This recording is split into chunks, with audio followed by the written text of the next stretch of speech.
Hi, this is the LUBA 2 AWD Robotic Lawnmower. It's available on Amazon, and I just thought that I'd share with you the unboxing and also the assembly of this robotic lawnmower. So before we take a closer look at this LUBA 2, we need to get it unboxed. So what we're going to be doing in this video is naturally the unboxing. We're going to be going through what you actually get supplied in the package, what are the optional extras. We're then going to go through the assembly, and then we're going to go through the setup, and then we're going to test the mower out here on my back lawn, and also the mower is going to go through around the side of the house and go and cut the front lawn as well, and I'll be showing you how to configure that as well. So okay, so let's get this unboxed and let's see what comes supplied as standard in the package.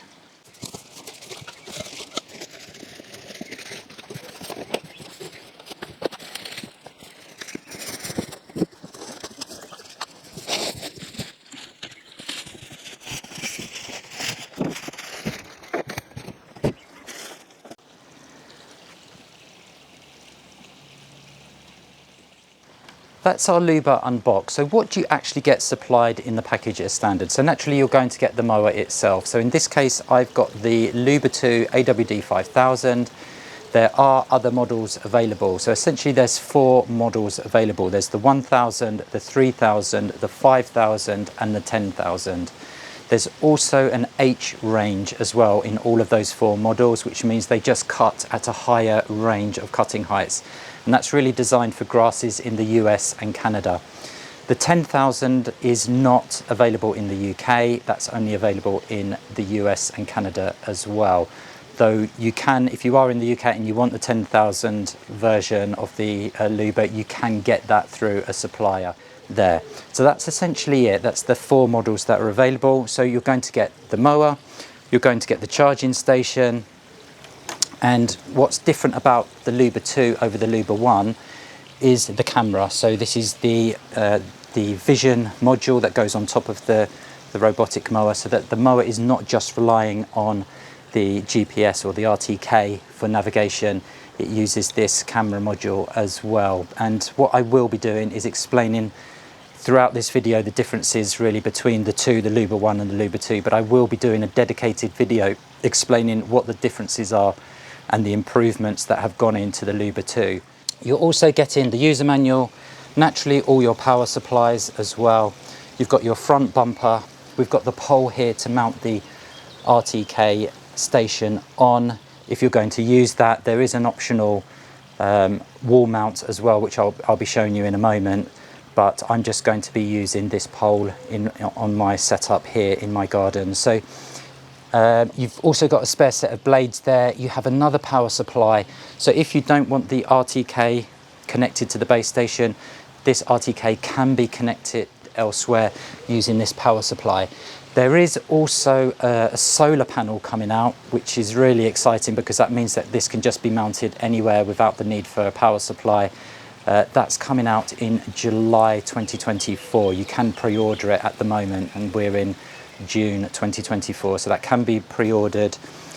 You've got the antenna there for the RTK station, and this RTK station has been completely redesigned because with the LUBA 1 there were some issues with water getting into the station.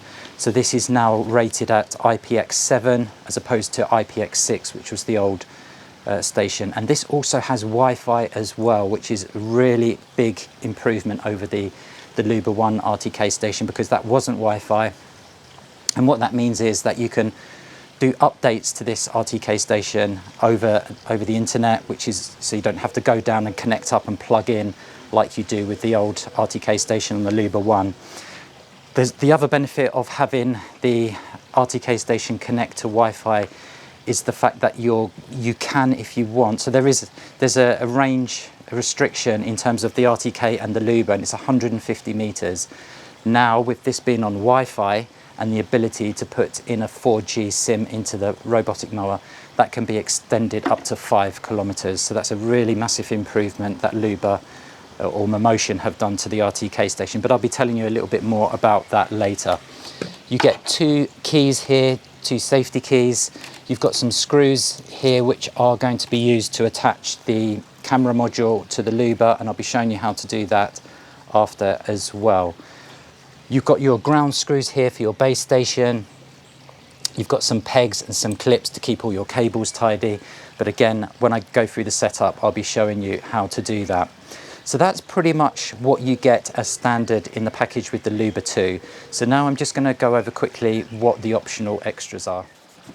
In terms of optional extras, there is this roof which goes onto your charging station, and that just covers the LUBA and keeps it protected from the elements.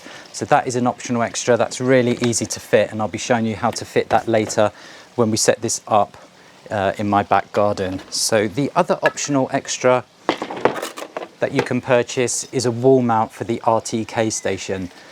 So if you're not going to be using the pole, then this is a really good option, because I do often get asked about, does the LUBA need to have line of sight to the RTK station? And it doesn't need line of sight. What essentially needs to happen is the RTK and the LUBA, they need to see the same satellites. If they can see the same satellites, then the LUBA's happy. So getting the RTK station as high as possible on the side of a building is only going to help the LUBA and the RTK station to see those same satellites.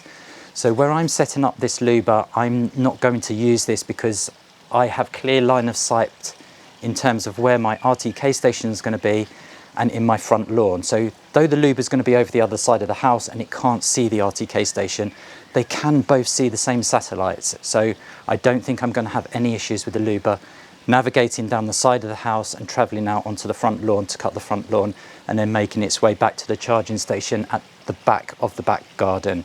So that is an optional extra. If you're going to put the RTK station up high on the side of your building, then that's what you can use to do that.